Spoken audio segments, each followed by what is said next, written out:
എന്താ 2 ദിവസം സ്കൂളിൽ വരാതിരുന്നേ? എന്റെ അച്ഛൻ മരിച്ചു പോയടാ. നീ എത്ര ലക്കിയാടാ, നിന്റെ അച്ഛൻ മരിച്ചു പോയില്ലേ?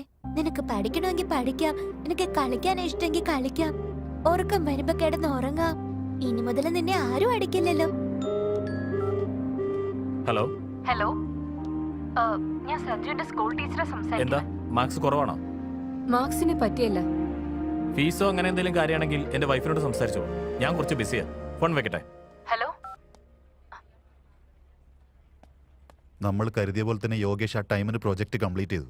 എല്ലാം നമ്മുടെ കയ്യിലായി. ഇനി യോഗേഷിനെ പുറത്താക്കുന്നത് വളരെ എളുപ്പമുള്ള കാര്യമാണ്. ക്വാളിറ്റി ടെസ്റ്റിംഗിൽ ഒരു ഡിഫക്റ്റ് കണ്ടുപിടിച്ചിട്ട് നമ്മൾക്ക് അവനെ പുറത്താക്കാമല്ലോ. അല്ലെങ്കിൽ അവൻ പ്രൊജക്ട് റെഡിയാക്കുന്നതിന് നമ്മൾ അടുത്ത് തന്നെ വന്നിരിക്കും. അതിനുശേഷം അവൻ നമ്മുടെ തലയിൽ കയറിയിരിക്കാനും മടിക്കില്ല. ബുദ്ധിയുള്ളവനെ നമ്മൾ ഉപയോഗിക്കണോടാ, എന്നിട്ട് വലിച്ചെറിയണം. ആ ബുദ്ധി നമ്മുടെ കയ്യിലുള്ളിടത്തോളം നമുക്ക് ടോപ്പിൽ നിൽക്കാൻ സാധിക്കും. ഇതെല്ലാം ഞാൻ നിന്നോട് തുറന്നു പറയുന്നത് എന്താന്ന് വെച്ചാൽ, നീ നമ്മുടെ സ്വന്തം ജാതിയല്ലേ. ഇങ്ങനെ പറ്റിക്കുന്നു.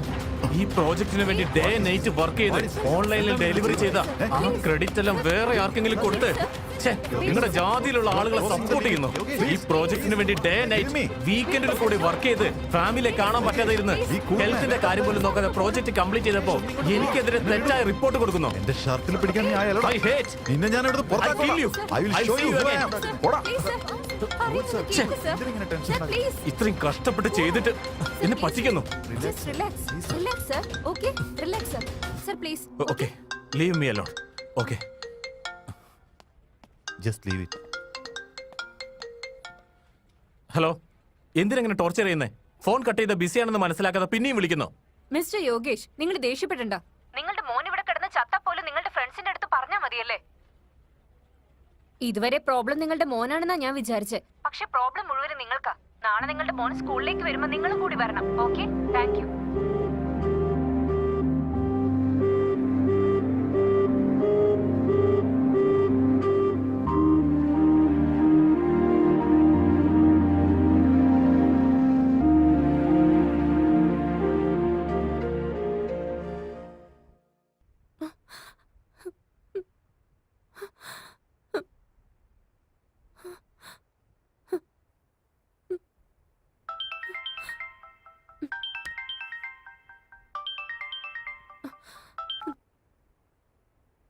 ഹലോ ഹലോ വിനീത, ഗോവിന്ദന് ഒരു ആക്സിഡന്റ് പറ്റി. വാട്ട്?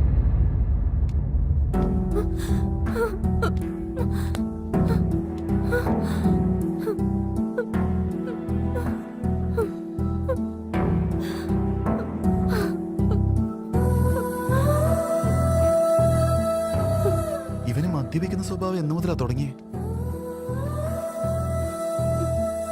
ഞാൻ തിരിച്ചു വിളിക്കാവേ. ഗോവിന്ദ്, ഏയ് നീ എണിച്ചേ, ഇവിടുന്ന് പോയേ. അവളോട് പോകാൻ പറ. എനിക്കതിന് പറ്റില്ല. അവളോട് പോകാൻ പറ. പോവാൻ പറയണം. എന്താണ് ഇത്? അവളെ കാണുമ്പോ എനിക്ക് ദേഷ്യം വന്നോണ്ടിരിക്കാം. പോവാൻ പറ. ഇവിടുന്ന് പോവാനല്ലേ പറഞ്ഞ? നടന്നു. ഞാൻ നിന്നോട് എന്ത് തെറ്റാടാ ചെയ്തേ? എന്താ ചെയ്തേന്നോ? നീ എന്താ ചെയ്തേന്നോ? ആദ്യം നിന്റെ ക്യാരക്ടർ എന്താണെന്നറിയോ? നിനക്ക് അതിന്റെ വാല്യൂ എന്താണെന്നറിയോ? ഗോവിന്ദ്, നാളെ നമ്മൾ മരിച്ചു പോയാണ്ടല്ലോ, നമ്മുടെ നല്ലതാരെങ്കിലും സംസാരിക്കില്ലേ, അതാ ക്യാരക്ടർ. പക്ഷെ ക്യാരക്ടർ ഇല്ലാത്ത നിന്നോട് എന്തിനാ അതൊക്കെ പറയുന്നേ? അവളെ പറഞ്ഞു വിടറാ. പോ. ഒന്നും മിണ്ടാതിരിക്കേ. ക്യാരക്ടറും വെർജിനിറ്റിയും രണ്ടല്ലേടാ. അത് രണ്ടും ഒന്നായിരുന്നെങ്കിൽ ഡിക്ഷണറിയിൽ എന്തിനാടാ 2 വാക്കുകള്?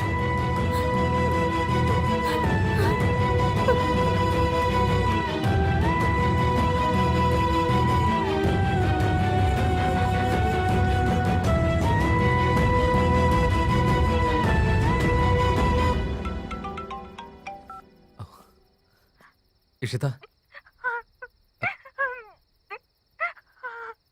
ഇഷിത, എന്തുപറ്റി?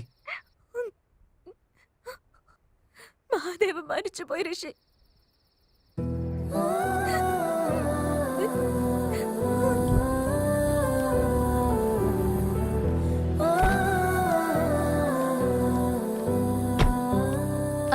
ചേച്ചി, ഈ വീട്ടിലല്ലേ രാഘവൻ എന്ന് പറഞ്ഞ ആള് താമസിച്ചിരുന്നത്? ആ കുടുംബം മുഴുവൻ ഒരു ആക്സിഡന്റിൽ മരിച്ചു പോയി മോളെ.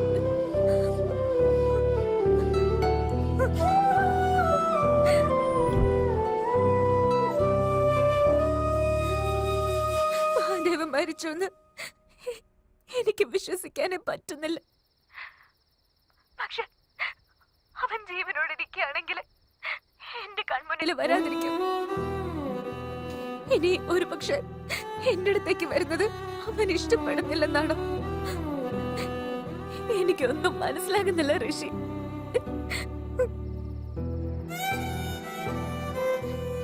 എന്റെ ജോബിന്റെ പ്രോജക്റ്റ് ഒക്കെ കഴിഞ്ഞു. ഞാൻ നാളെ യുഎസിലേക്ക് തിരിച്ചു പോവാ. എന്റെ മഹാദേവ് എവിടെയാണെങ്കിലും സന്തോഷമായിട്ട് ഇരിക്കണമെന്ന് ആഗ്രഹിക്കല്ലാതെ എന്നെ കൊണ്ട് എന്ത് ചെയ്യാൻ പറ്റും? എന്നെ ഇത്രയധികം ഹെൽപ്പ് ചെയ്ത നിന്നോട് എങ്ങനെ താങ്ക്സ് പറയണമെന്ന് എനിക്കറിയില്ല. അല്ല, എന്റെ മഹാദേവ് പോലും നിന്നെ പോലെ എന്നെ കയറിയൊന്നും എനിക്കറിയില്ല. Thank you so much.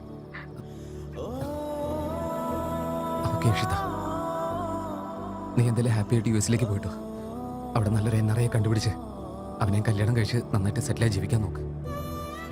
അങ്ങനെ ഞാൻ വിചാരിച്ചിരുന്നെങ്കിൽ ഇപ്പൊ പാരന്റ്സിനൊക്കെ വിട്ട് ഞാൻ യുഎസിൽ നിന്ന് എത്ര ദൂരം വരെയായിരുന്നു. എന്റെ ജീവിതത്തില് മഹാദേവന്റെ ഒപ്പം കല്യാണം എന്ന ചാപ്റ്ററും അവസാനിച്ചിരിക്കാം.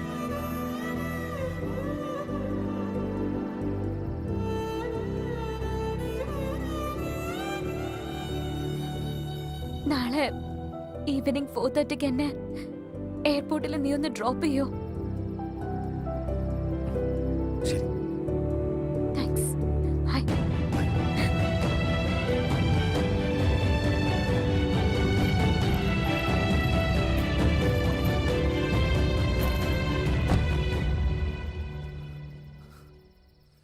ഋഷി, എന്തു പറ്റി ബ്രോ? എന്താണ് പറ്റിയത്?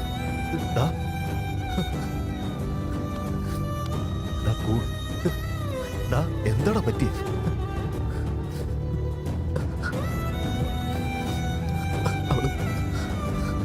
അവള് യുഎസിലേക്ക് പോവാൻ പോവാ. അവൾ തേടിക്കൊണ്ടിരിക്കുന്ന ആള് ഞാനാടാ. എന്താ? അവൾക്കതറിയില്ല. എന്താ നീ പറയാതിരുന്നത്? സാരമില്ല, ഞാൻ ക്യാബ് ഡ്രൈവർ ആയതുകൊണ്ട് എന്നെ ഇവിടെ റിജക്ട് ചെയ്യുന്ന പേടിയായിപ്പോൾ. ഇനി ഒരു ദിവസം കൂടെ കഴിഞ്ഞ അവളെന്നെ കാണാൻ പറ്റില്ല. അവളോടൊന്ന് പോവല്ലേ?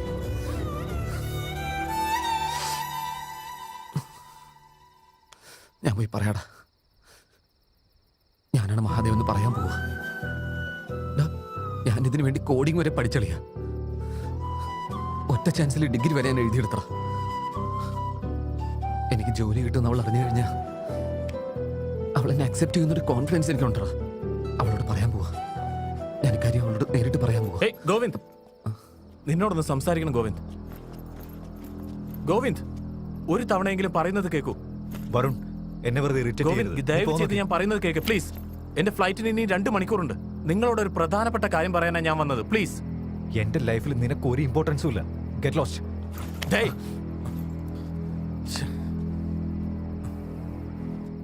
റേപ്പ് ചെയ്താടാ. എന്റെ കണ്ണിന്റെ മുമ്പിൽ വെച്ച് വളരെ ക്രൂരമായി റേപ്പ് ചെയ്താടാ.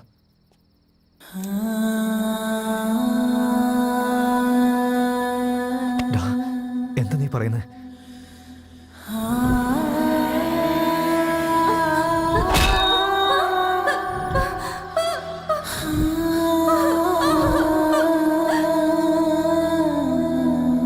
അവൾ ഒരിക്കലും നിന്നെ പറ്റിക്കണമെന്ന് വിചാരിച്ചിട്ടില്ല.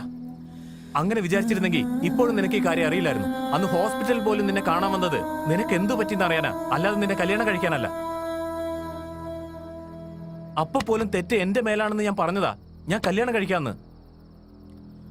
അവളെന്റെ മുഖത്തടിച്ച് നീ എന്റെ ബെസ്റ്റ് ഫ്രണ്ടാണ്, ഇനിയും ഇങ്ങനെ ചിന്തിച്ചുകൊണ്ട് എന്റെ അടുത്ത് വരരുതെന്നാ പറഞ്ഞത്. അവള് പാവാടാ. അവളെ നീ ഒരിക്കലും മിസ് ചെയ്യരുത്. വെർജിനിറ്റി നഷ്ടപ്പെട്ട ക്യാരക്ടർ നഷ്ടപ്പെട്ട പോലെയല്ല. ഇത് മനസ്സിലാക്കാനുള്ള മെച്യൂരിറ്റി നിനക്ക് ഉണ്ടാവുമെന്ന് വിചാരിക്കുന്നു. Good bye.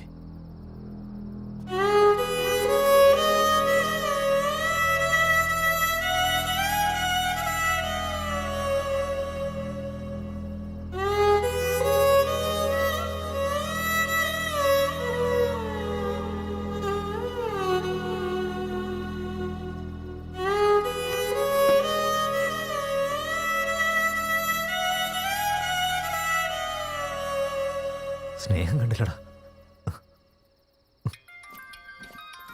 ഇയാളെന്തിനാ വിളിക്കുന്നേ? Hello sir.